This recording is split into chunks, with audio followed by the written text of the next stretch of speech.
Okay, એટલે આ જે સીલ છે એને આપણે સૌથી પહેલા આ પોર્શનની અંદરથી આવી રીતે નાખવાનું છે. ખાસ જોજો કે નંબર છે ને એ ઉપરની બાજુ હોય. અહીંયા તમને નંબર દેખાય, પછી તમારે આને ઇક્વલ આવી રીતે રાખી અને આને ધીમેથી પ્રેસ કરવાનું છે. આ પ્રેસ થઈ ગયું. હવે અહીંયા તમારી પાસે સ્પેશિયલ ટેગ તમને આપ્યું જશે, જેમાં એજન્ટની સહી કરવાની છે, પ્રિસાઇડિંગ ઓફિસર સિગ્નેચર કરશે, એને અહીંયા રાખીને અહીં આપણે રાખવાનું છે. તો આ જગ્યાએથી એને પસાર કરીએ અને આમ કરી અને 2-3 નોટ તમે મારી દો એટલે આ કમ્પ્લીટ થઈ ગયું. ફટાફટ આ કમ્પ્લીટ થઈ ગયું. અહીંયા તમારે સીલ મારવાનું છે એટલે આ ગાંઠને અહીંયા રાખી, આ ઓગાળી અહીંયા રાખી, એક તમને ધાતુનું સીલ આપ્યું છે એને પ્રેસ કરશો એટલે આ થઈ ગયું કમ્પ્લીટ. અને અહીંયા ક્લોઝ બટન દેખાય એવી રીતે તમારે આને શાંતિથી મૂકી દેવાનું છે. બટન દબાઈ નહીં, વ્યવસ્થિત રીતે આપણે બટનનો ઉપયોગ કરી શકીએ. અહીંયા એક નંબર છે, આ નંબર તમારે જે તે જગ્યાએ લખવાનો છે સતર્કમાં ને એમાં. એટલે આ થઈ ગયું. બસ સિમ્પલ. આ બીજું ઢાંકણું છે અને ધીમેથી આવી રીતે બંધ કરવાનું છે.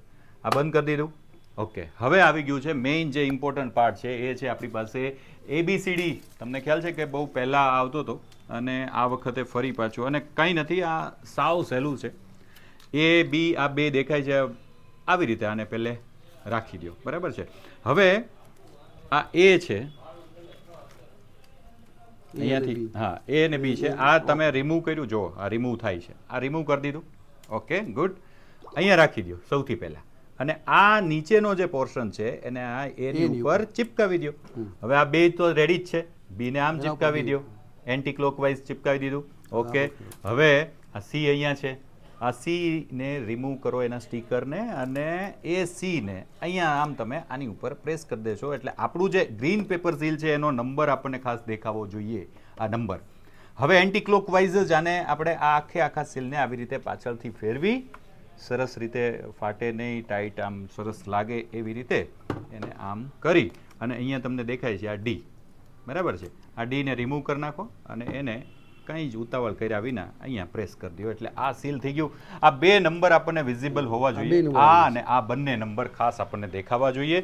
અને સૌ સાહેબશ્રીઓ, આપને ખ્યાલ છે કે આટલી પ્રોસિજર પૂરી થયા પછી આપણે અહીંયા સરનામા ટેગથી આપણે અહીંયા સીલ કરવાનું છે, કારણ કે આ લોક થઈ જવું જરૂરી છે. અને આટલું કર્યું, અહીંયા ગાંઠ મારી દીધી, 2-3 નોટ મારી દો અને એનું અહીંયા સીલ કરી નાખો. આની ઉપર રાખી આ સીલ કર્યું અને એ સીલ કરી અને આની સાથે ચિપકાવી દો પાછળની બાજુ અને સેલો ટેપ મારી દો એટલે આપણું આ મશીન એકદમ રેડી થઈ ગયું છે મતદાન મથક માટે. ખાસ ઓબ્ઝર્વ કરજો, સિમ્પલ સીલિંગ છે, કોઈ જ આમાં ઉતાવળ કરવાની કે હડબડાટ કરવાની જરૂર નથી. Thank you very much. આપ સૌનો ખૂબ ખૂબ આભાર.